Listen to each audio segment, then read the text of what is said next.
దేవునికి స్తోత్రం కలుగునుగాక.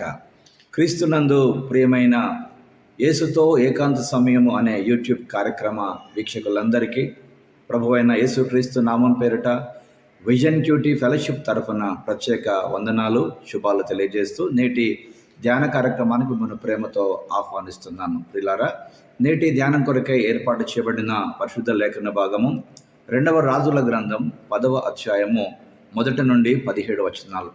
రండి, మనం సమయానుకూలంగా 15వ వచనం నుండి 17వ వచనం వరకు నేను మీ నిమిత్తమై చదివి వినిపిస్తాను. ప్రియులారా, మీరు పూర్తి లేఖన భాగాన్ని చదివి ధ్యానం చేయాల్సిందిగా మరొకసారి మీకు ప్రభు పేరిట జ్ఞాపకం చేస్తున్నాను. ముందుగా వాక్య భాగం చదివి ధ్యానంలోకి వెళదాం. అచట నుండి అతడు పోయిన తర్వాత తను ఎదుర్కొని వచ్చిన రెకాబు కుమారుడైన యెహోనాదాబును కనుగొని అతన్ని కుశల ప్రశ్నలు అడిగి, నీ ఎడల నాకున్నట్టుగా నా ఎడల నీకున్నదా అని అతను అడగగా, యెహోనాదాబు ఉందనెను. అలాగైతే నా చేతిలో చేయి వేయమని చెప్పగా అతడు తన చేతిలో చేయి వేశాను. కనుక యెహోవా తన రథం మీద అతను ఎక్కించుకొని యెహోవాను గూర్చిన కలిగిన ఆసక్తిని చూచుటకై నాతో కూడా రమ్మనగా యెహూ రథం మీద వారు అతని కూర్చుండబెట్టిరి. అతడు షోమ్రోనుకు వచ్చి షోమ్రోనులో అహాబునకు శేషించి ఉన్న వారందరినీ చంపి ఏలియాకు యెహోవా సెలవిచ్చిన మాట నెరవేర్చి అహాబు నిర్మూలం చేయ వరకు హతము చేయుట మానకుండెను. చదవబడిన లేఖన భాగమును దేవుడు నేటి మన ధ్యానం కొరకు దీవించి ఆస్వాదించునుగాక. ప్రియులారా, నేటి లేఖన భాగం చదివిన తర్వాత దీని కొరకు ఏర్పాటు చేసుకున్నటువంటి ప్రధాన అంశము పూర్తిగా మరియు సంపూర్ణంగా కంప్లీట్లీ అండ్ థరోలీ అనేటువంటి ఈ అంశమును ఆధారం చేసుకొని నేటి పాఠ్యభాగ సారాంశాన్ని జాగ్రత్తగా మనం గమనించినట్లయితే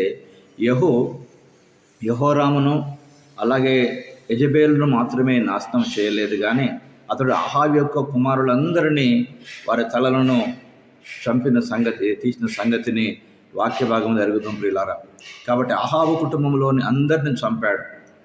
అలాగే యెహోవా చనిపోయిన రాజకుమారుల తలలను ప్రజలకు చూపించి ఇది దేవుని తీర్పుకు నిదర్శనంగా వారికి ప్రకటించాడు.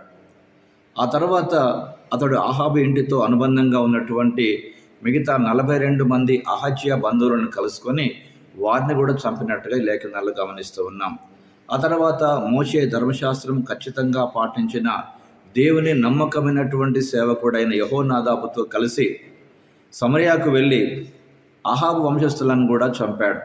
దేవుని ప్రవచనాన్ని ఈ రీతిగా అతడు పూర్తిగా నెరవేర్చినట్లు ఈ పాఠవాక్య సారాంశాన్ని జాగ్రత్తగా మనం గమనిస్తున్నాం. ప్రియులారా, కనుక ప్రధానంగా ఇందులో దేవుడు మనకు నేర్పే పాఠాన్ని జాగ్రత్తగా మనం గమనించినట్లయితే 7వ వచనం, 14వ వచనం, అలాగే 17వ వచనాల ఆధారంగా అవినీతిగా జీవించేవారు ఎవరైనా దేవుని న్యాయమైన తీర్పును తప్పకుండా ఎదుర్కోవలసినదే, వారు దాన్ని తప్పించుకోలేరు అనే ఈ పాఠ భాగం మనకు జ్ఞాపకం చేస్తుంది. ప్రియులారా, కాబట్టి తప్పించుకోవడానికి ఏకైక మార్గం యేసుక్రీస్తు, ఆయనలోని నీతిని విశ్వాసం ఉంచడమే తప్ప ఈ లోకంలో జరిగిన ప్రతి పాపపు క్రియకు తీర్పు తప్పకుండా ఎదుర్కోవలసిన సంగతి పాఠ్యభాగంలో నుండి మనం నేర్చుకుంటున్నాం. ప్రియులారా, కనుక దేవుణ్ణి, ఆయన యొక్క నీతివంతత్వాన్ని జ్ఞాపకం చేసుకోవడం, మనపై మనం ఆధారపడకుండా ఆయనపై మాత్రమే ఆధారపడడం, ఆయనలోనే జీవించడం తప్ప ప్రియులారా ఇలాంటి పాపభరితమైనటువంటి క్రియల నుండి ఎన్నడూ మనము తప్పించుకోలేం.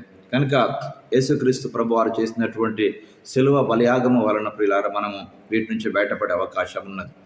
ముఖ్యంగా 12 నుండి 14 వచనాల ఆధారంగా దేవుడు మనకు అప్పగించినటువంటి అధికారాన్ని దుర్వినియోగం చేస్తున్నామేమో జాగ్రత్త పడాలి. కనుక దేవుడిచ్చిన అధికారం ఎన్నడూ దుర్వినియోగం చేయవద్దు. ఇక్కడ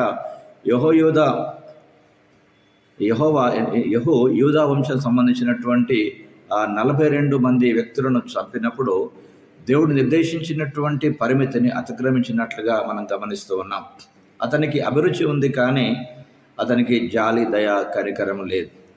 దేవుని హృదయం నుండి కాక తన కోపము నుండి ఆయన ప్రేరేపించబడినట్లుగా ఈ లేఖన భాగంలో నుండి గమనిస్తున్నాం. ప్రియులారా, కాబట్టి దీని కారణంగా దేవుడు యెహూ వంశాన్ని శిక్షించినట్టుగా హోషేయ గ్రంథం 1వ అధ్యాయం 4వ వచనంలో లేఖన భాగం ద్వారా తెలుసుకుంటాం. ప్రియులారా, కాబట్టి న్యాయమైన సామర్థ్యముతో కూడిన పని కొన్ని సందర్భాలలో మనము తప్పుదారిన పట్టేటువంటి ప్రమాదం మనకు కనబడుతుంది. కాబట్టి న్యాయముగా ఉన్న సరే సామర్థ్యముతో కూడిన పని వలన కొన్ని సంగతులు పతనమైపోయే ప్రమాదాన్ని మనం చూడవచ్చు ప్రియులారా. కనుక మన కోరికలు స్వార్థముతో మిళితము కాలేదనేటువంటి నిర్ధారించడానికి మన కోరికలను జాగ్రత్తగా మనం పరిశీలించుకోవాలని నేటి పాఠ్యభాగం మనకు జ్ఞాపకం చేస్తుంది ప్రియులారా. కాబట్టి చేసిన పని సంపూర్తిగా చేయడం, పూర్తిగా చేయడం అనేటువంటిది ప్రధానం. అది కూడా ప్రియులారా దేవుని వాక్యపు వెలుగులోని చేయుట మనకు ఆశీర్వాదం. కనుక మన స్వనీతితో లేక మన స్వయం తృప్తి కొరకు చేయటం వలన ప్రియులారా మనం కూడా దేవుని తీర్పులో పడతామన్న సంగతి నేటి పాఠ్యభాగం మనకు జ్ఞాపకం చేస్తున్న ప్రియులారా. యెహూ దేవుని యొక్క ఆజ్ఞ ప్రకారమే, భక్తుని యొక్క దేవుడిచ్చినటువంటి వాగ్దానం ప్రకారమే, ప్రవచనం ప్రకారమే తాను వారిని చంపినప్పటికీ తన సొంత ఆలోచన నెరవేర్చుకున్నట ద్వారా యెహూ చేసినటువంటి పొరపాటు నేటి పాఠ్యభాగం ద్వారా మన జీవితంలో ఒక పాఠంగా దేవుడు మనకు నేర్పిస్తున్నాడు ప్రియులారా. కాబట్టి దేవుని వాక్యం చెప్పినట్టుగా ప్రియులారా న్యాయాన్ని న్యాయంగా చేయడమే దేవుని న్యాయము తప్ప దేవుని న్యాయాన్ని అన్యాయంగా చేయడం అనేటువంటిది న్యాయపరమైన క్రియ కాదు అని నేటి పాఠ్యభాగం ద్వారా మనము జ్ఞాపకం చేసుకుంటున్నాం ప్రియులారా. ఈ రోజున లోకంలో అనేక మంది వ్యక్తులు ధర్మాన్ని అధర్మంగానైనా కాపాడతామని ఆలోచన చేస్తున్న ప్రియులారా. కనుక దేవుని వాక్యం చెప్పినట్టుగా అధర్మంగా ధర్మాన్ని కాపాడడం అనేది ఒక విధంగా అధర్మమైన క్రియ అవుతుంది తప్ప ధర్మం కాదు అన్న సంగతి నేటి పాఠ్యభాగం మనకు జ్ఞాపకం చేసుకున్న ప్రియులారా. కనుక రండి ప్రభు సన్నిధానంలో ప్రభు మనతో మాట్లాడుతుండగా ప్రభు కార్యాన్ని పూర్తిగా సంపూర్తిగా చేయుటకు మనం ప్రభువుకు సమర్పించుకుంటాం ప్రియులారా. మన స్వంత ఆలోచన ప్రకారం కాక దేవుని చిత్త ప్రకారమే చేయడానికి యెహూ జీవితంలో నుండి ఒక పాట మనం నేర్చుకుందాం. ప్రభు మనతో మాట్లాడుతుండగా ఒకసారి మన జీవితాన్ని ప్రభువుకు మరొకసారి నూతనంగా సమర్పించుకుందాం, ప్రార్థన చేసుకుందాం. ప్రియమైన దేవా, అన్యాయానికి వ్యతిరేకంగా పోరాడుతున్నప్పుడు అన్యాయంలో చిక్కుకోకుండా నాకు సహాయం చేయండి. నిజమే ప్రభువా, నీ వాక్యం సెలవిచ్చినట్టుగా నీ వాక్యానుసారంగా ప్రవర్తించగలిగేటువంటి ఓపిక, జ్ఞానము మాకు ప్రసాదింప చేయమని, అన్యాయంగా వ్యర్థంగా ఏది మేము చేయకున్నట్లుగా నీ కృపను కనికరమును చూపించమని వందనాలు చెల్లిస్తూ క్రీస్తు యేసు పేరట ప్రార్థిస్తున్నాం పరమ తండ్రి, ఆమేన్. ప్రియులారా, ప్రభువారు అనుదినం తన వాక్యం ద్వారా మనతో మాట్లాడుతూ మన జీవితాలను నిజముగా బలపరుస్తూ ఉండగా ప్రియులారా, నిజముగా ప్రభు చేసినటువంటి కార్యాన్ని ప్రభు చేసిన విధంగా చేయడం మనకు ఆశీర్వాదం తప్ప మన స్వంత ఆలోచన ప్రకారం చేయడం అది ఎన్నటికీ మనకు ఆశీర్వాదం కాదని, దేవుని కార్యం ఎప్పుడు పూర్తిగా సంపూర్తిగా చేయడం అనేటువంటిదే మనకు ఆశీర్వాదంగా ప్రభు తన వాక్యం ద్వారా మాట్లాడుతున్న ప్రియులారా. కాబట్టి దేవుని పని సంపూర్ణంగా చేయటంలో నీవు నేను ఆసక్తి కలిగి ఉన్నామా, లేదా మన స్వనీతి క్రియలను చేయటంలో ఆసక్తిని కనపరుస్తున్నామా అనే నేటి పాఠ్యభాగం ద్వారా ఒకసారి సరిచూసుకుంటూ ముందుకు వెళ్ళే కృప దేవుడు మనకు అనుగ్రహించాలని ఆశపడతాం ప్రియులారా. మరొకసారి ముగింపులో కార్యక్రమం అంతటిని క్షేమంగా వీక్షించిన మీకు ప్రభు పేరిట ప్రత్యేక వందనాలు తెలియజేస్తూ అనేకులకు ఈ కార్యక్రమాన్ని పరిచయం చేసి ఆత్మీయంగా మేలు పొందవలసిందిగా ప్రభు పేరిట మరోసారి జ్ఞాపకం చేస్తున్నాను. దైవ కృప మనందరికీ తోడై ఉండి మనల్ని తన మహిమ కొరకు నిలబెట్టి నడిపించి వాడుకొనుగాక. Thank you. God bless you.